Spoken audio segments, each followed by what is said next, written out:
जनाब मसीह का मुर्दों में से ज़िंदा हो जाना क्यों इतना मुनफरद है, क्यों इतना ख़ास है, यूनिक है, अहम है।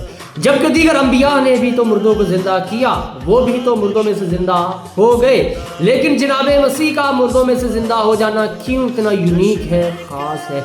देखिए, जनाब मसीह पर हमारा ईमान इस हकीकत से शुरू होता है कि जनाब मसीह जिस्मानी तौर पर तीसरे दिन मुर्दों में से जी उठे। मसीहियत की बुनियाद ही जनाब मसीह की मौत, तदफीन और तीसरे दिन जिस्मानी तौर पर जी उठने पर है। जनाब मसीह का मुर्दों में से जिंदा हो जाना ये मसीही अकीदे का संगे बुनियाद है और तारीखी तौर पर ये एक मुनफरद वाक़या है जिसने मसीहियत को दीगर मज़ाहिब से अलग कर रखा है। जनाब मसीह का मुर्दों में से जिंदा हो जाना इसलिए मुनफरद है, ख़ास है, यूनिक है। सबसे पहले जनाब मसीह ने खुद अपनी मौत के मुतल्लिक़ पेशेनगोइयाँ की थी कि मुझे कौन लोग मौत की घाट उतारेंगे और कहाँ पर उतारेंगे और कब उतारेंगे और मैं कब जी उठूंगा। ये जनाब मसीह ने पहले से ही वाज़िया कर दिया था। दूसरे नंबर पर जनाब मसीह के मुर्दों में से जिंदा हो जाने को जो चीज़ मुनफरद बनाती है वो ये है कि जनाब मसीह अपने कहने के मुताबिक जिंदा हो गए। तीसरे नंबर पर जनाब मसीह की मौत के मुतल्लिक नबियों ने पेशेनगोइयाँ की थी। चौथे नंबर पर जनाब मसीह जिंदा रहने के लिए जिंदा हुए, ना कि दोबारा मरने के लिए। पांचवें नंबर पर जनाब मसीह सबके सामने आसमान पर तशरीफ ले गए।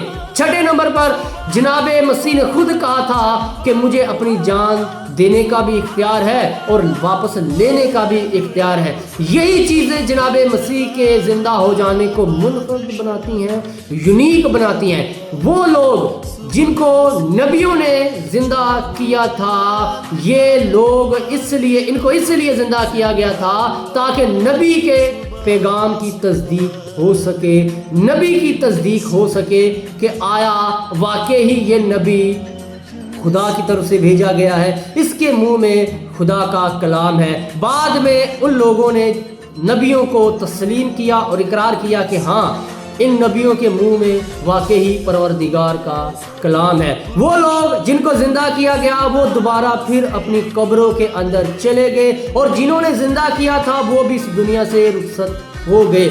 उन लोगों ने कभी भी अपनी मौत के मुतालिक पेशेनगोइयाँ नहीं की थी और ना नबियों ने उनके बारे में लिखा था कि वो भी मुर्दों में से जिंदा हो जाएंगे। वो लोग दोबारा फिर अपनी कब्रों में चले गए। जनाब मसीह सबके सामने आसमान पर चले गए। वो आज भी मट्टी के नीचे हैं, आज भी अपनी कब्रों में हैं, लेकिन जनाब मसीह आज भी जिंदा है, लोगों के दिलों पर हुकूमत कर रहे हैं। जनाब मसीह अपने कहने के मुताबिक जी उठे।